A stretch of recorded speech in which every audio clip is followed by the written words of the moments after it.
All right, so have you ever sat to think about what really drives us? Are we all deep down just looking out for ourselves? Or is there a part of us that genuinely cares about the well-being of others? It's a question that's been debated for centuries, going all the way back to, Plato and the Republic. Yeah, it's fascinating how this fundamental question about human nature is something that philosophers have been grappling with for so long. And, it's not just an abstract philosophical puzzle. It has real-world implications for how we understand morality, ethics, and even how we structure our societies. Exactly. I mean, think about it. If we're all ultimately selfish, then does true altruism even exist? And what does that say about our ability to create a just and compassionate world? That's exactly what we're going to be diving into today. The concepts of altruism and egoism, what they mean, what the research says, and what it all tells us about what makes us tick. And we have a fantastic resource to guide us on this deep dive, the Stanford Encyclopedia of Philosophy entry on empirical approaches to altruism. Oh, nice. I've skimmed that one. It's pretty dense, though. It seems to cover just about everything: the philosophical background, definitions, evolutionary considerations, social science perspectives, even psychological experiments. It really does. It's a really comprehensive overview. So our goal today is to kind of distill all that information down and highlight the key arguments and findings so we can really get to grips with this age-old debate about human motivation. Seems good. So let's start with the basics. When philosophers talk about egoism and altruism, what are they actually referring to? Right. So the Stanford entry starts by outlining what it calls the standard account of these concepts. And it's crucial to understand that both egoism and altruism in this context are essentially claims about human psychology. They're trying to describe what actually motivates us, not what should motivate us. Okay, so we're not talking about ethical prescriptions here. Yeah. We're trying to figure out what actually drives human behavior, not what moral philosophers think we ought to do. Precisely. So according to this standard account, altruism means that at least some of our actions are ultimately motivated by a genuine desire for the well-being of others. So, if I see someone struggling and I feel this urge to help them, and that urge isn't driven by some kind of self-interested calculation, then that would be an example of altruism. Exactly. But then there's egoism, which argues that all of our actions, even the ones that look altruistic on the surface, are actually motivated by self-interest. So, even if I do something that seems really selfless, like donating to a charity or helping a stranger, egoism would say that there's some kind of hidden selfish motive lurking beneath the surface. That's the idea. Egoists would say you're ultimately doing it because it makes you feel good or because you expect some kind of reward, even if it's just social approval or a sense of moral superiority. But how can we really know what our true motives are? I mean, sometimes it feels like our motivations are so complex and intertwined, it's hard to even disentangle them ourselves, let alone analyze someone else's. That's a valid point. And the Stanford entry acknowledges that there's a lot of debate about how to even go about studying these things. Yeah. But there are some interesting approaches. For example, they talk about this idea of ultimate desires. The idea is that our actions are often driven by a chain of desires where each desire is a means to an end. I think I get it. Like, if I'm craving a delicious espresso, that's my ultimate desire. But to get that espresso, I need to go to a coffee shop. So the desire to go to the coffee shop is just a means to the end of satisfying my desire for espresso. Exactly. So the question for philosophers is, what are the ultimate desires that drive our actions? Are they always self-interested, or can they genuinely be directed towards the well-being of others? Okay, so altruism, according to the standard account, would say that sometimes our ultimate desire is simply for someone else to be happy or to avoid suffering. Yes. And egoism would say that even when it seems like we're acting altruistically, there's always some kind of self-interested ultimate desire lurking in the background. It seems like there's a lot of room for interpretation there. I mean, how can we ever be sure that we've uncovered someone's true ultimate desire? And couldn't you argue that even seemingly altruistic desires are ultimately self-serving in some way? Like maybe helping others makes us feel good about ourselves, which is still a form of self-interest. Absolutely. And the Stanford entry acknowledges these challenges. They even point out that there are certain desires that don't fit neatly into either category.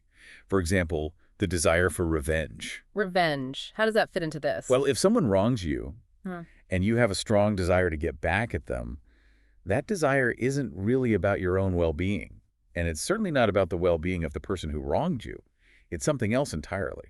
That's true. And there are other examples, like the desire to preserve great works of art or to explore space. These aren't necessarily self-interested desires, but they're not really altruistic in the sense of wanting to benefit other individuals either. Right.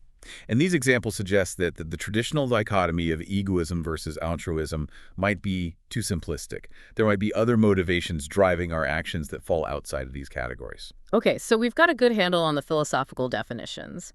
Now, let's bring in the evolutionary perspective. I feel like I often hear people say that evolutionary theory has somehow disproven the idea of altruism. Is there any truth to that? Well, it's not quite that simple. The Stanford entry makes it clear that evolutionary biology doesn't directly address the philosophical debate about egoism and altruism. That's because biologists use a different definition of altruism. Okay, so how do biologists define altruism? In evolutionary biology, altruism refers to any behavior that decreases an organism's own fitness, its ability to survive and reproduce, while increasing the fitness of another organism. So, like the classic example of a mother bird risking her life to protect her chicks from a predator, that would be considered altruistic from an evolutionary perspective. Exactly.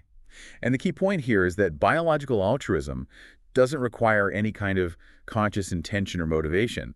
It's just a matter of costs and benefits in terms of reproductive success. So even a simple organism like a bacterium could exhibit biologically altruistic behavior without having any kind of mental states or feelings of empathy. Right. So the fact that we see altruistic behavior in nature doesn't necessarily tell us anything about whether humans are capable of genuine psychological altruism, in the sense of having ultimate desires for the well-being of others. I see. So evolutionary theory doesn't automatically prove that we're all selfish deep down, but it also doesn't prove that we're capable of true selflessness either. That's right. And the Stanford entry highlights some interesting work by philosophers who have tried to integrate the evolutionary perspective into the egoism versus altruism debate. They talk about this idea of egoistically produced desires versus altruistically produced desires. Okay, I'm intrigued. What's the difference? So an egoistically produced desire is one that ultimately stems from evolutionary mechanisms that were selected for, because they increase the individual's own fitness.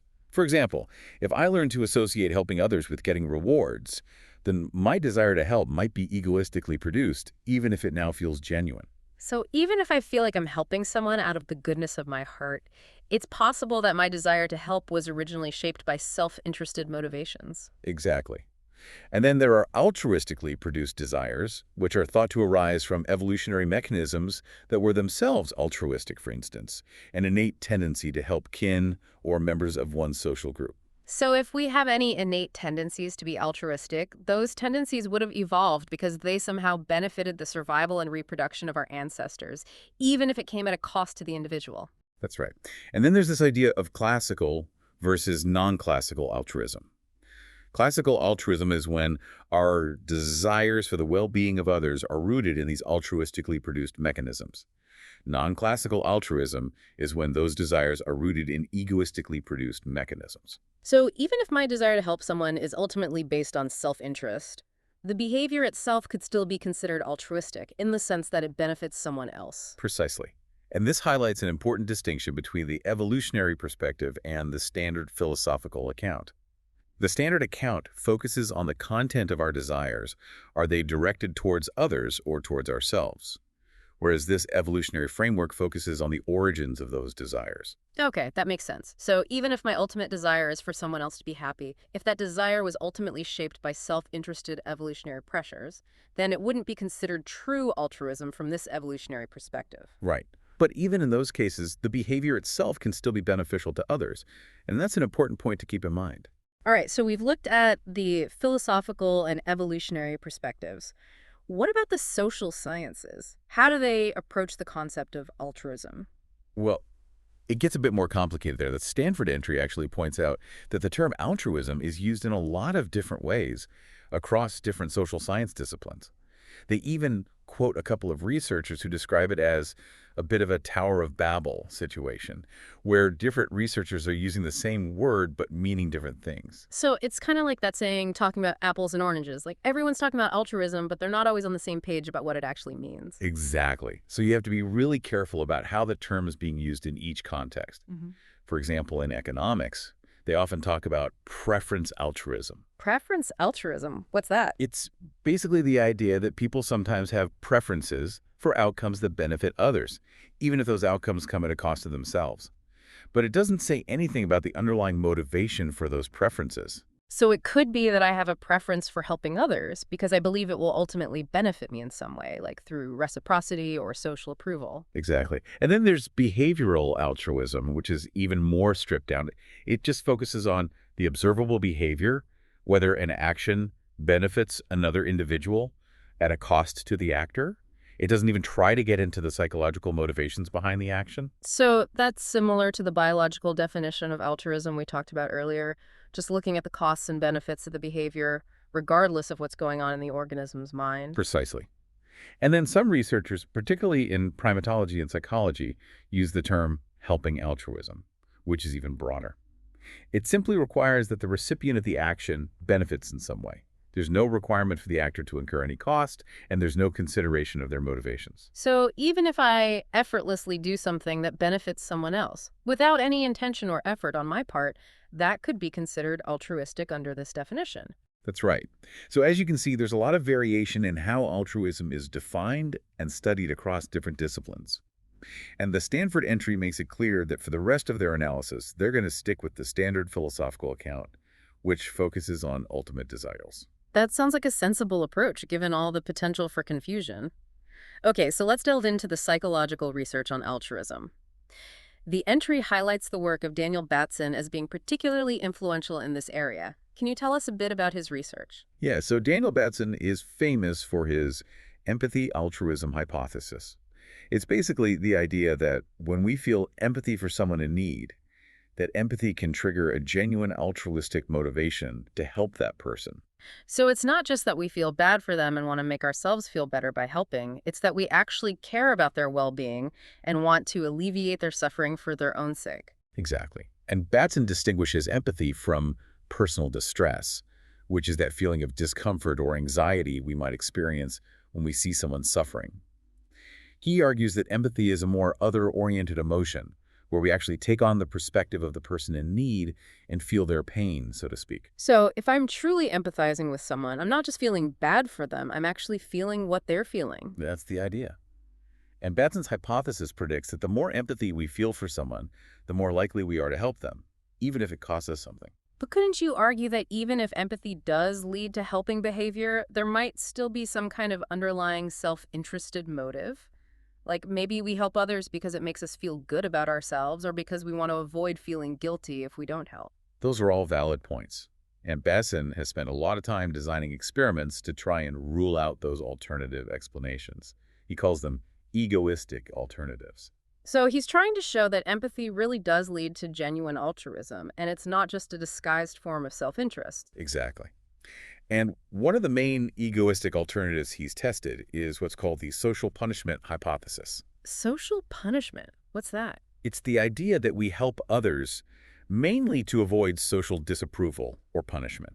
Like, we might be worried about what other people will think of us if we don't help, or we might be afraid of being ostracized or excluded from our social group. So it's not really about caring for the other person, it's about protecting our own reputation or social standing. Right. But Batson has conducted studies where he manipulates the potential for social evaluation, and he finds that people who are high in empathy are still more likely to help, even when there's no one around to judge them. That's interesting. So even when there's no social pressure to help, empathy seems to have its own motivating force. That's what the research suggests. Another egoistic alternative he's tested is the aversive arousal reduction hypothesis. Aversive arousal reduction. Okay, that sounds a bit more complicated. It's basically the idea that seeing someone in need triggers this unpleasant feeling of arousal in us. And we help, not because we care about the other person, but because we want to reduce our own discomfort. So it's kind of like we're scratching an itch. We help others to make ourselves feel better. That's the basic idea. And Batson has tested this by manipulating the ease of escape from the situation. He figures that if the aversive arousal reduction hypothesis is true, then people should be more likely to help when it's difficult to escape the situation, and thus the unpleasant arousal. But if empathy truly leads to altruism, then people should help even when it's easy to escape. And what did he find? He found that people who are high in empathy are more likely to help, even when it's easy to escape. In fact, one of his most famous experiments involves this scenario where participants are watching someone receive electric shocks and they have the option to take the person's place. Wow, that sounds intense. It is. But the findings were pretty clear. People who were high in empathy were more likely to volunteer to take the shocks, even when they could easily just walk away. So that suggests that they weren't just trying to avoid their own discomfort. They were genuinely motivated to help the other person. That's the interpretation. Uh, But there's a counter-argument to this, often called the out-of-sight, out-of-mind critique. Out of sight, out of mind. What does that mean? Well, the critics argue that even if you can physically escape the situation, you might still anticipate feeling bad later if you know that the other person is still suffering. So your decision to help could still be motivated by a desire to avoid that anticipated guilt or discomfort. Huh. I see. So it's not just about escaping the immediate unpleasantness of the situation. It's about avoiding negative feelings in the future. Right. But researchers have tried to address this by manipulating the perceived ease of psychological escape. And they've found that empathy is still associated with helping, even when people believe that they can easily forget about the situation later. So it seems like Batson has built a pretty strong case for the empathy altruism hypothesis. But the Stanford entry mentions that there are still some challenges to his view. One of them is this idea of self-other merging. Can you explain that one? Yeah, so the self-other merging idea is that under certain conditions, like in close relationships or when we feel really strong empathy for someone, the boundary between our sense of self and the other person can become blurred. So it's like we start to see the other person as an extension of ourselves. Exactly. And if that's the case, then helping that person might not be truly altruistic because we're essentially just acting to benefit ourselves in a way. It's like we're helping our own arm or leg. It's still part of us. Right. And some researchers have argued that this self-other merging might be the real driving force behind a lot of seemingly altruistic behavior. But how can we tell if it's genuine self-other merging or just a strong feeling of connection or similarity? That's a good question. And there's been some debate about the measures used to assess self-other merging. Some researchers have argued that the measures might just be picking up on feelings of similarity or closeness, rather than a genuine blurring of the self-other boundary. So just because I feel really connected to someone, it doesn't necessarily mean that I see them as literally part of myself. Right, and Basson and others have conducted further experiments to try and disentangle these different concepts. And their findings still seem to support a distinct role for empathy in driving altruistic behavior, even when accounting for these feelings of closeness or similarity. Okay, so it seems like Batson's work has made a pretty strong case for the existence of genuine altruism. But the Stanford entry mentions that there are still some potential egoistic explanations that haven't been fully explored. One of them is the divine punishment hypothesis. What's that about? Ah, yes. That one's quite interesting. It's based on the idea that many people believe in a God who watches over us and judges our actions, even when no one else is looking. So, like, the Santa Claus is always watching idea. Kind of, but with more serious implications. The idea is that if you believe that God will punish you for being selfish, then your seemingly altruistic actions might actually be motivated by a desire to avoid divine punishment. So even if I'm helping someone anonymously and no one else knows about it, I might still be doing it out of self-interest if I'm worried about what God will think. That's the idea, and this hypothesis hasn't been tested as rigorously as some of the other egoistic alternatives, so it's still an open question. Wow, so even after all this research, it seems like the debate about altruism and egoism is still ongoing. It definitely is. And the Stanford entry makes it clear that even Batson, who's probably the most prominent advocate for the empathy-altruism hypothesis, acknowledges that there's still more work to be done to definitively rule out all the egoistic alternatives. So are we just stuck in this endless debate about whether we're fundamentally selfish or selfless? Is there any way to move beyond this dichotomy? Well, the Stanford entry actually suggests that the egoism versus altruism dichotomy might be too simplistic. They point out that there could be other motivations driving our actions that don't fit neatly in either category. Like what? Well, for example, Batson himself has proposed this idea of principlism, which is the idea that we're sometimes motivated by a desire to uphold moral principles, like fairness, justice, or the utilitarian principle of maximizing overall well-being. So if I help someone because I believe it's the right thing to do according to some moral principle, that wouldn't necessarily be considered altruism in the traditional sense. Right, because my ultimate desire isn't for that specific person's well-being, it's to uphold the principle itself. That's interesting. So There might be all sorts of moral motivations driving our actions that don't fit neatly into the egoism versus altruism framework. Exactly. And then there's also the influence of social norms. Mm. We often do things because they're expected of us or because they're just how things are done in our culture. So I might hold the door open for someone, not because I'm particularly altruistic, but just because it's considered polite. Precisely. And these social norms can be really powerful motivators, even if we're not consciously aware of them. Okay, so we've got principlism and social norms as potential alternative motivations. Are there any others? Well, some researchers have argued that certain behaviors, including helping behaviors, might not be driven by conscious motivations at all.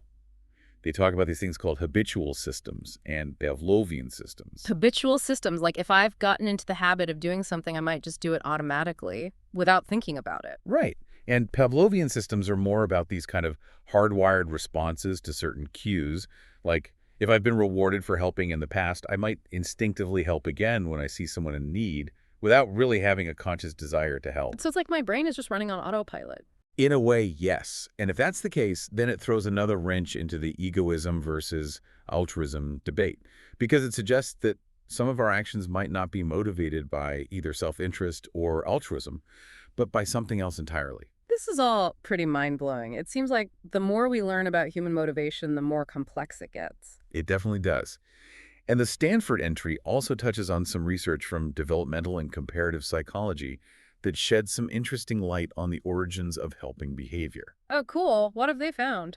Well, there's this really interesting research showing that even very young children, like toddlers, exhibit spontaneous helping behavior. They'll do things like pick up dropped objects for adults or help them overcome obstacles without being prompted or rewarded. Really?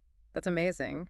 So it seems like we might have some innate tendency to help others, even from a very young age. That's what the research suggests.